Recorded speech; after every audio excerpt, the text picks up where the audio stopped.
माननीय अध्यक्ष महोदय, हार्दिक धन्यवाद आपका।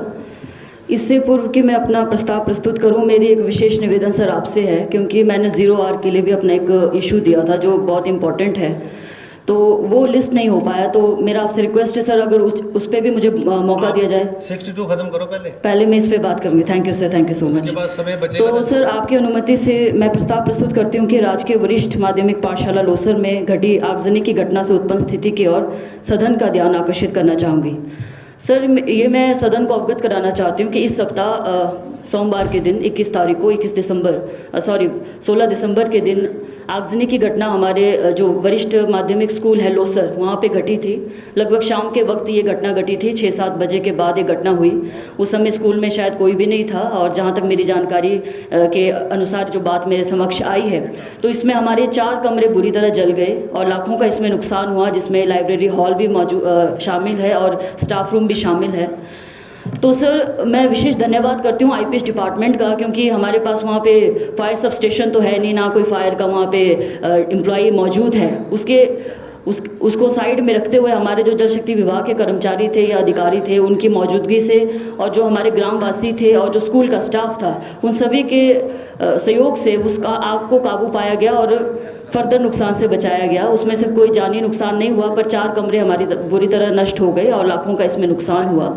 तो प्रशासन से भी हम टच में थे, और जो भी हमने वहाँ के प्रिंसिपल से भी मैं पूरे संपर्क में थी कि क्या स्थिति है, और हमारे बच्चों की पढ़ाई बाधित ना हो, इसलिए हमने जो इनिशिएटिव लिए जा सकते थे वो लिए। क्योंकि वहाँ पे जो 4 कमरे जल गए थे, उसके अलावा जो कमरे बचे हुए थे वहाँ पे बच्चों को शिफ्ट किया गया, क्योंकि बच्चों के एग्ज़ाम चल रहे थे।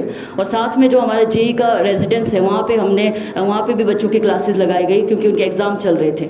तो वो सब चीज़ें हैं, वो अलग बात है सर, पर हम चाहते हैं कि आगे से भविष्य में इस तरह की घटनाएं ना हो, तो इसके लिए हम कितना तैयार रहते हैं। क्योंकि हम जानते हैं कि मुख्यालय जो हमारा केलोंग है, वो काजा से लगभग 180-190 किलोमीटर की दूरी पे है, और हमारा क्षेत्रफल की दृष्टि से सबसे बड़ा जिला है पूरे हिमाचल की अगर बात की जाए, और पूरा हमारे जो गांव है दूर दूर तक फैले हुए हैं। और आजकल तो ऐसा है कि कुंजुम टॉप बंद हो चुका है, रोड ऑफिशियली क्लोज हो चुका है।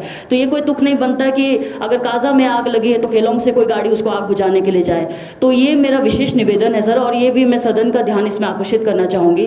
2022 में फायर सब स्टेशन की नोटिफिकेशन हमारे काजा के लिए और उदयपुर के लिए हुई भी थी, पर उसके बाद ना इसमें कोई बजट का प्रावधान किया गया, ना इस पे कोई इसको टेम्परेरी शुरू किया गया। इसके जब मैंने जानकारी लेने की कोशिश की तो पता चला कि इसमें लैंड आइडेंटिफाई नहीं हो पा रही थी। अब वो लैंड टेम्परेरी आइडेंटिफाई हो चुकी है, तो निवेदन सरकार से ये है कि टेम्परेरी हम इसको शुरू करवा देंगे। और पीडब्ल्यूडी और जो हमारा होमगार्ड डिपार्टमेंट, इससे भी मैं संपर्क में हूँ, क्योंकि जो पीडब्ल्यू विभाग है उन्हीं के द्वारा इसका जो है रेंटल असेसमेंट दिया जाना था, तो वो सारी प्रक्रिया जारी है और उम्मीद करते हैं कि टेम्परेरी इसको शुरू कर दिया जाएगा। पर मेरा विशेष निवेदन सर माननीय मुख्यमंत्री महोदय जी और पूरी सरकार से है आपके माध्यम से कि फ्यूचर को देखते हुए हमारे एक टेम्परेरी सब स्टेशन की बहुत आवश्यकता काजा में भी है और उदयपुर में भी।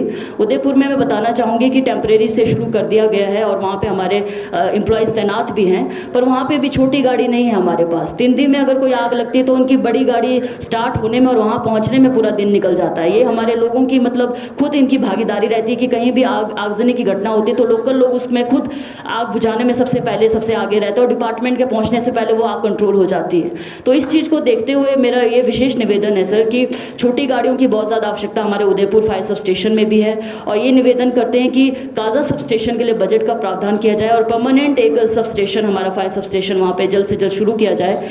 इसके अलावा मैं कर्मचारियों से रिलेटेड ये मुद्दा रखना चाहूँगी, क्योंकि फायर में हमारे मैक्सिमम एम्प्लॉयज़ जो हैं वो होमगार्ड के हैं, और जहाँ तक मेरा अपना ओपिनियन है, मुझे लगता है कि जो हमारे होमगार्ड के जवान हैं इनके साथ शायद नाइंसाफ़ी हुई है।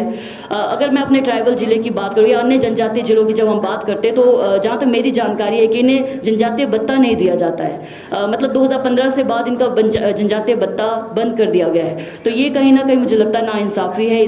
इसका क्या कारण है, मैंने इसका एक सवाल भी लगाया था स्टार्ट क्वेश्चंस में, वो लिस्ट भी हुआ था, उसका जवाब भी मुझे मिला है, पर उसमें सुप्रीम कोर्ट के कोई जजमेंट का प्रेफरेंस दिया जा रहा है, जो मैं ये जानना चाहूँगी या मेरा निवेदन रहेगा कि इस पर सरकार विचार करे, क्योंकि जनजातीय भत्ता जो है हमारे दैनिक भोगी जितने भी एम्प्लॉयज़ हैं जनजातीय इलाकों में सबको दिया जाता है। तो ऐसे एम्प्लॉय जो हमारे दिन रात इन कार्यों में अपना अपने जो लाइफ को रिस्क में लगा के, क्योंकि कई जो एम्प्लॉयज़ हैं हमारे लाइफ को रिस्क पे लगा के कार्य करते हैं। फायर में हमारे कई ऐसे इंसिडेंट हुए हैं। और एक और चीज़ है कि फायर ऐसे इंसिडेंट पे अगर किसी एम्प्लॉय की मृत्यु भी हो जाती है तो करुणामूलक आधार पर भी उसके परिवार को कोई नौकरी नहीं दी जाती, जो अन्य केसेस में दिया जाता है। इसके अलावा एक और जानकारी मेरे ध्यान में ये भी आई है कि जो इनके जो हमारे होमगार्ड में जो ड्राइवर्स होते हैं, इनका पूरा जो है प्रोसेस के तहत इनको प्रशिक्षण दिया जाता है, चाहे वो रिटर्न एग्जाम हो, चाहे इनका ड्राइविंग टेस्ट हो या फिर कोई बेसिक कोर्स किया जाता है। पर जब रिक्रूटमेंट की बात आती है तो इनको प्राथमिकता नहीं दी जाती। तो ये सारे इश्यूज है जो होमगार्ड से रिलेटेड है। तो